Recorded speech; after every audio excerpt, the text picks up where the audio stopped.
Assalamualaikum warahmatullahi wabarakatuh. Bertemu kembali dengan saya Abdul Hanan. Di sini saya akan ngomong soal al-iqdam. Al-iqdam ini kalau dalam arti dibangkit ya atau berani maju. Jadi lebih ke bagaimana orang ketika memiliki persoalan dia berani maju. Nah, ini berani maju ini atau bangkit ini disebut al-iqdam. Oke, next. Al-iqdam ini memiliki arti bangkit, berani maju, atau mencurahkan tenaga. Jadi di sini ada 3 periode dalam kitab Idhatun Nasyi'in karya Al-Mustafa Al-Ghulain ini.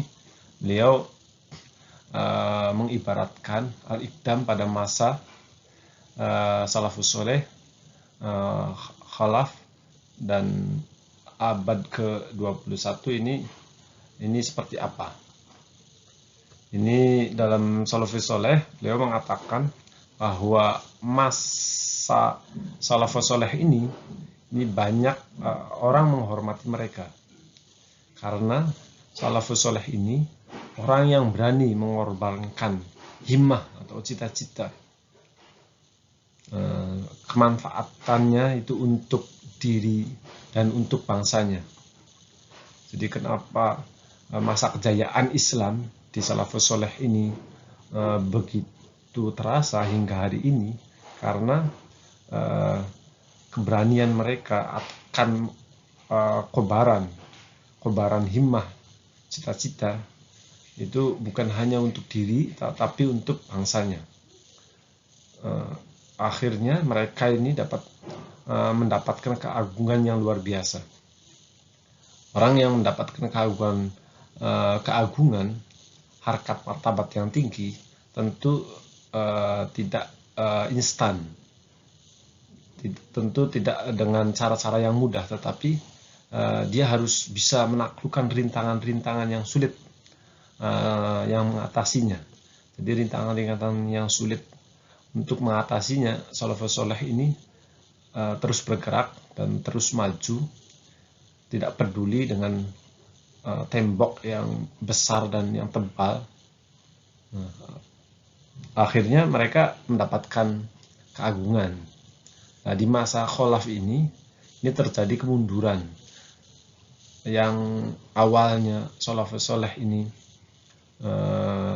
semangat, bangkit, berani maju. Nah, di sini mengalami kemunduran, tingkat rendah derajatnya. Jadi malas bekerja sesuatu yang bermanfaat. Jadi masa Salafus Solehin di masa kholaf ini itu tinggal kebanggaan saja. Jadi Salafus Solehin ini tinggal kebanggaan saja. Jadi tidak mewarisi tekad di masa kholaf ini, tidak mewarisi tekad Salafus Soleh. Jadi kehormatan itu terkubur. Tidak bakal menemukan pembelaan dan pendukungan.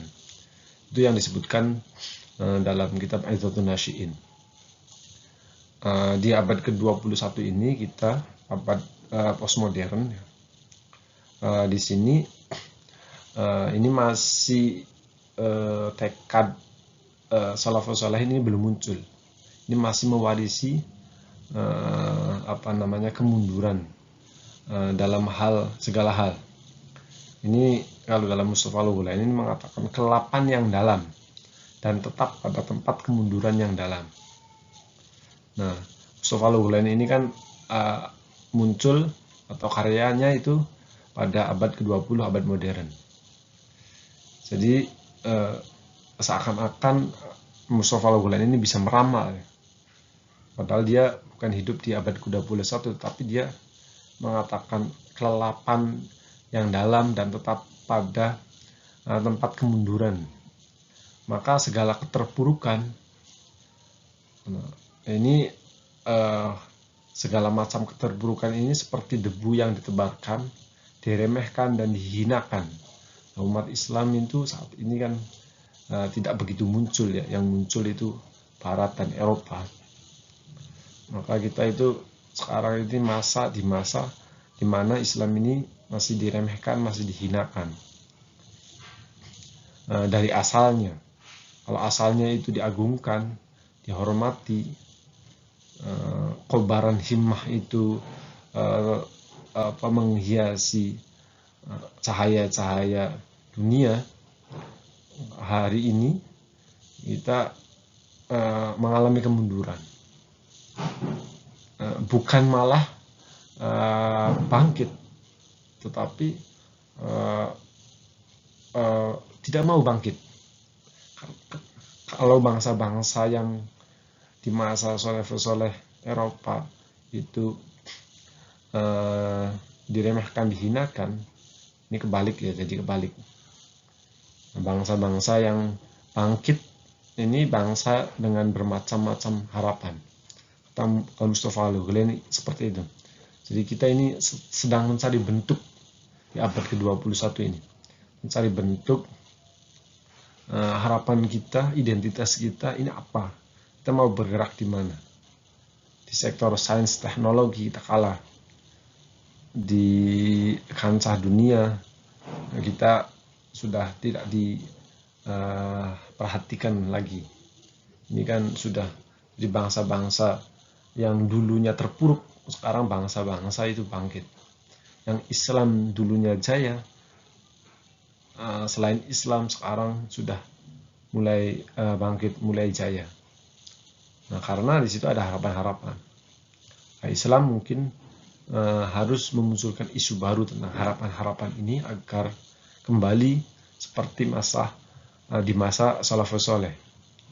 Oke, di slide yang kedua itu ngomongin itu, dan di slide yang ketiga ini terkait pilar al-Iqdam ini. Itu ada 4. Yang pertama itu khalifah.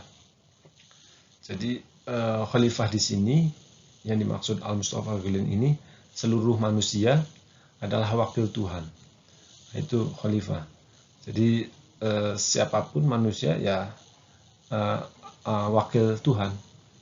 Khalifah itu kan wakil Tuhan. Untuk apa? Untuk mengolah atau memanfaatkan apa yang terkandung di isi bumi. Dan diciptakannya manusia ini supaya bekerja agar menjaga kelangsungan hidupnya. Jadi untuk berani maju al-iqdam atau bangkit, ini kita umat Islam ini harus memiliki mindset, daya pikir bahwa kita ini sebagai khalifah di bumi. Jadi seluruh manusia ini untuk mengolah kemanfaatan isi dari bumi itu. Ya. Itu yang harus ditanamkan yang pertama. Dan yang kedua ini mencurahkan seluruh tenaga. Jadi jangan gampang menyerah, pantang menyerah.